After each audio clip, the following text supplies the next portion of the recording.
Hello, my name is Ken Chitwood. I'm the director of the Link Bible Institute, and I want to welcome you to another offering online of our World Religions course.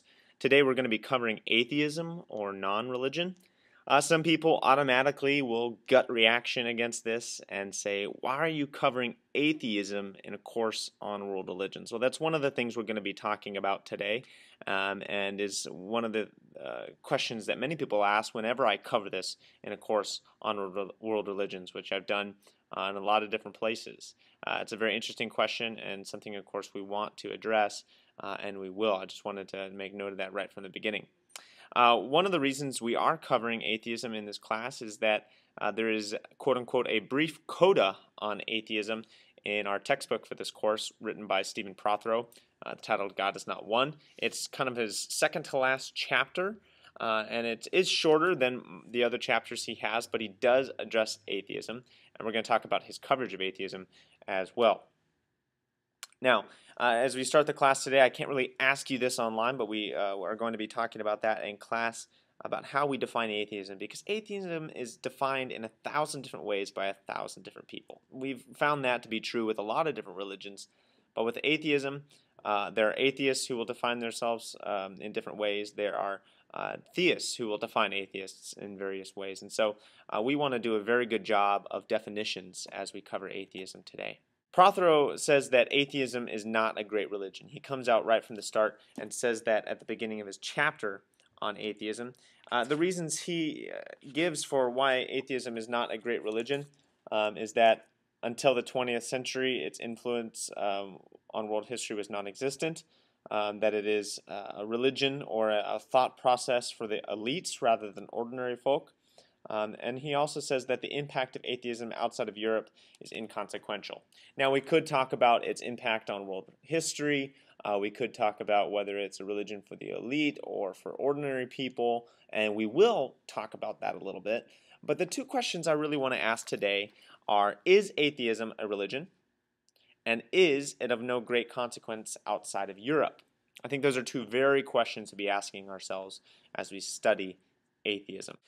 Now, I said definitions are important, so let's talk about what atheism is. Prothero says that atheism is first and foremost about denying the God proposition. So the idea of the God proposition is that there is a God, or that there are some gods. There is a divine force, whatever it may be. There is something that is divine, that is greater than humanity, and we often call it God, or in different languages, Allah and Kulu Kulu, or whatever it may be. The bottom line for any atheist is that atheists do not believe in God. But then, of course, you ask, what about agnostics? Atheists, the word for atheist is atheist, okay? Theos being the Greek word for God, being a prefix of negation in the Greek language, so without God is how you can strictly define atheists. But then agnostics, gnosis or gnosis being the word for knowledge in Greek, okay? Being, again, the prefix of negation, so without knowledge, not being sure of whether or not there's a God. And so all of a sudden you go down this slippery slope of, is atheism believing that there is no God, or believing that there aren't that this God isn't a God, or that these gods aren't gods, but maybe this God is, or just not being sure. Richard Dawkins always in his debates, when someone says, you're an atheist, why are you an atheist? You don't believe in any gods. And he says, well, you're an atheist for 1,000 gods, if you're a Christian, right? So you don't believe in Woden, you don't believe in Krishna as a god, you don't believe in Allah, no, you believe in the Christian God. So you're an atheist for 1,000 different gods, but you just happen to believe in one God. He says, I just take one more God out of the equation. Okay, so let's talk about some of the different terminology that's out there for atheists. Some of them call themselves secularists, humanists, naturalists, free thinkers, skeptics, atheists. And you got angry atheists and friendly atheists and agnostics and militant atheists and evangelical atheists and naturalists. You've got all types of titles for atheists.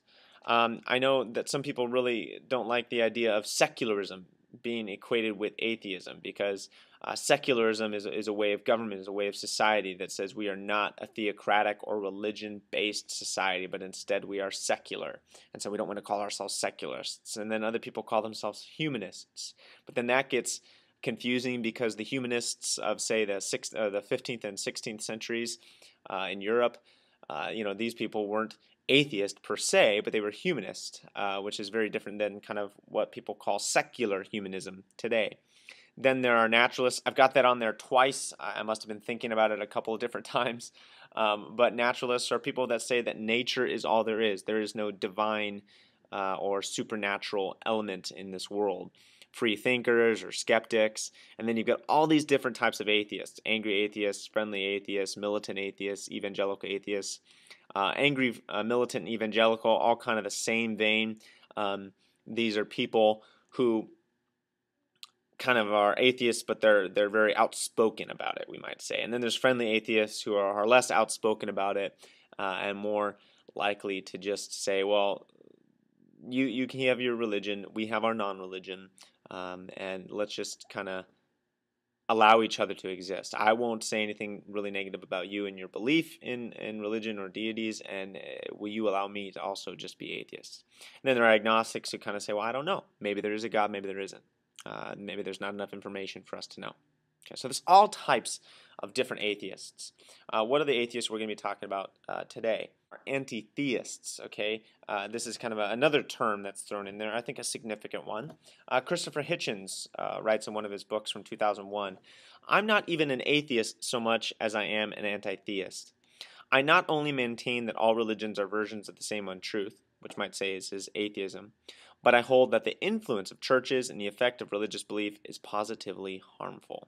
And so that's kind of the anti-theism. So not only is Christopher Hitchens atheist, that he does not believe in God, but he is anti-theist. So he does not like people who do believe in God. Well, sorry. It's not that he doesn't like them. It's just that he believes they're positively harmful.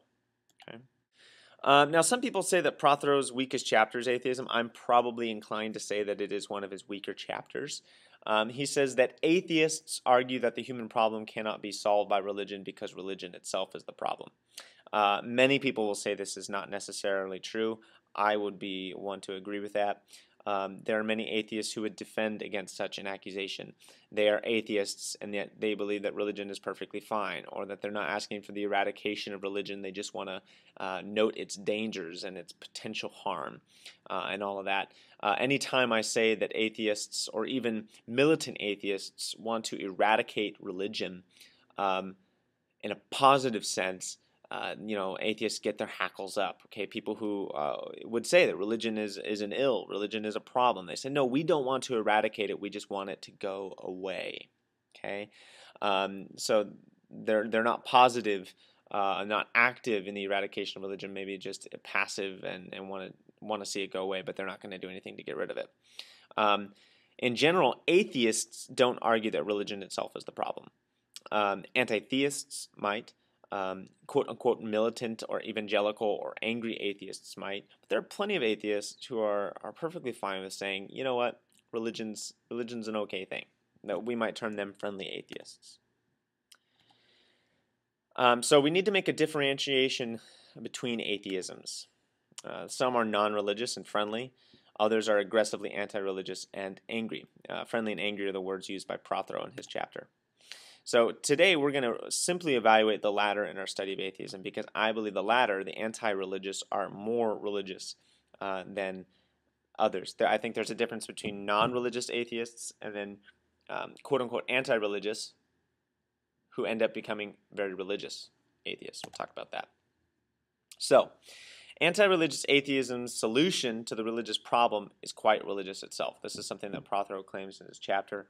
David Foster Wallace says that atheism is an anti-religious religion which worships reason, skepticism, intellect, empirical proof, human autonomy, and self-determination.